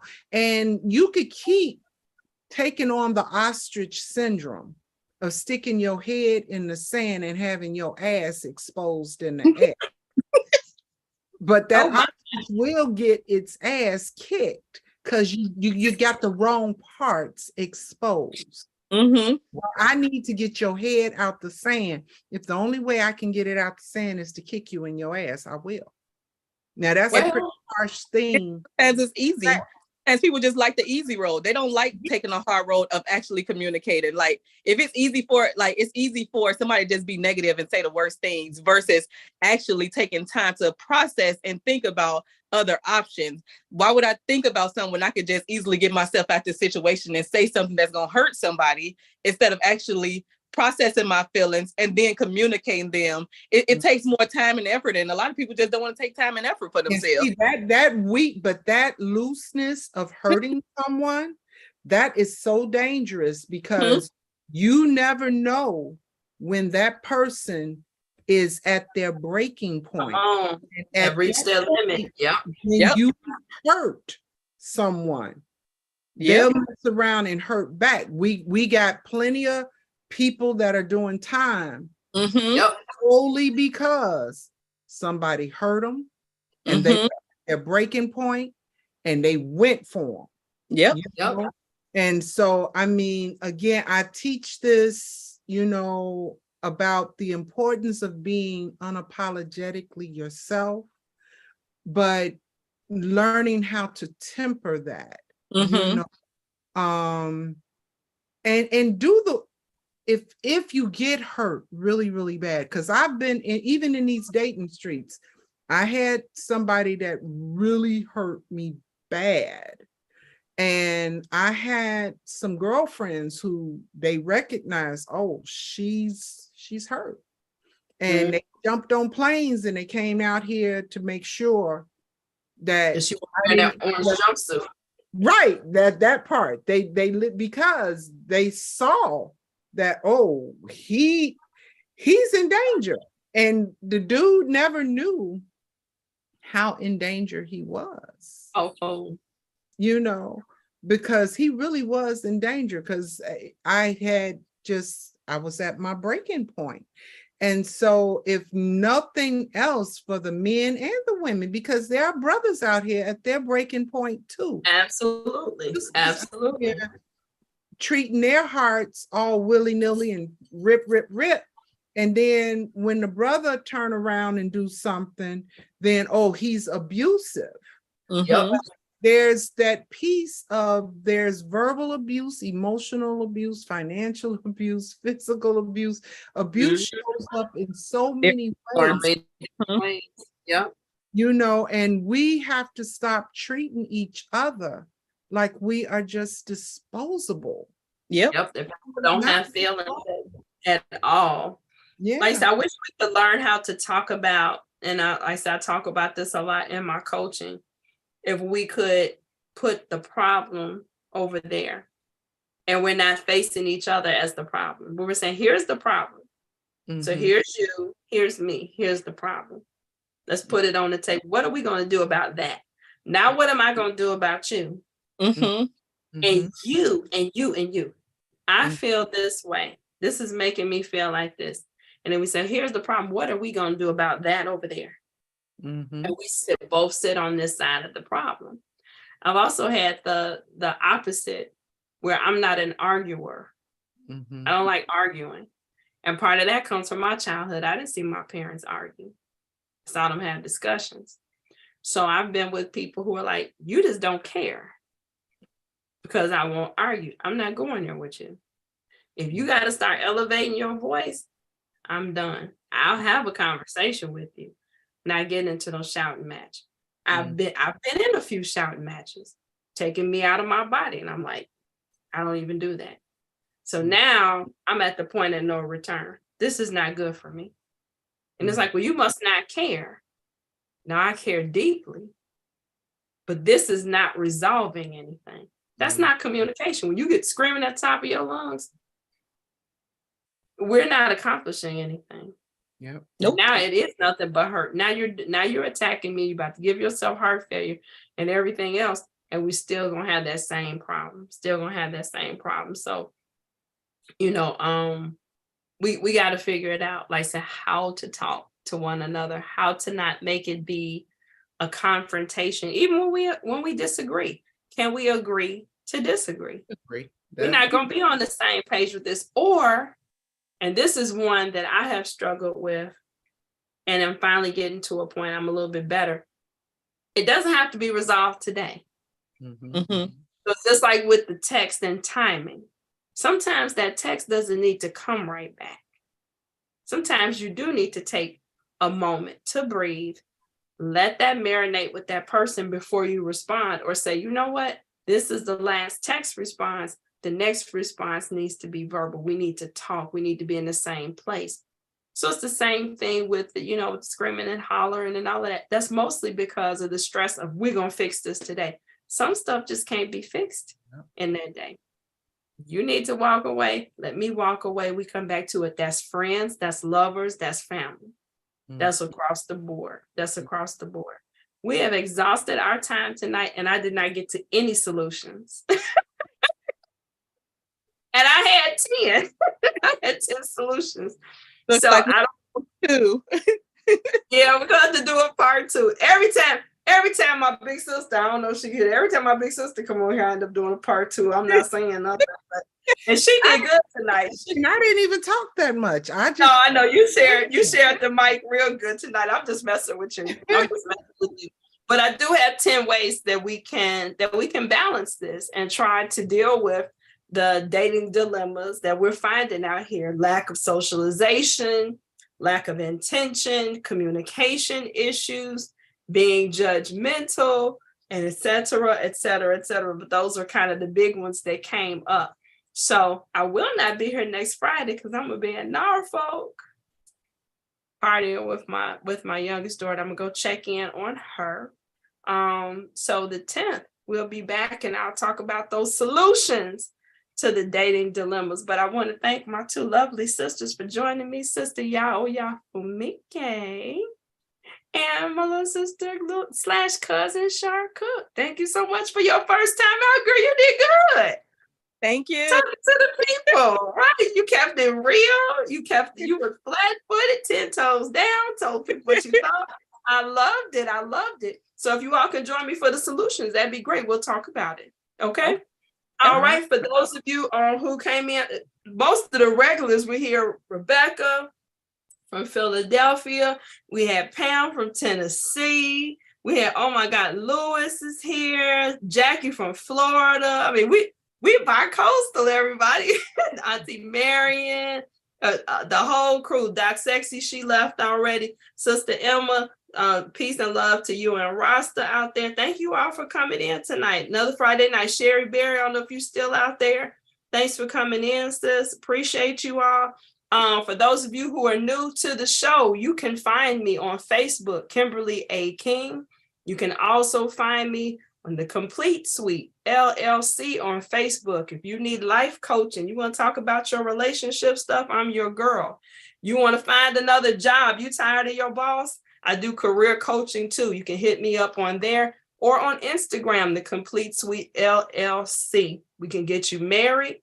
Got a real estate website. I don't even want to go into that tonight. I'll help you find a house, find your boo, and get married in your house. One-stop shopping here. Don't you love it? I'll put the cash app there in the chat if you want to bless a sister, defray the cost of the Zooms and everything that helps us be us. That would be appreciated. Thank you in advance. But it's been another Friday Night Live with Dr. Kim. I appreciate the conversation, and hopefully this will help somebody out there who's out there in these dating streets. Get your intention and get your communication on. Okay. Hope it looks good this weekend, sister. Get those callbacks. And I'm on the road with mine. Unicorn Angel, talk to you soon. All right, y'all. Good night.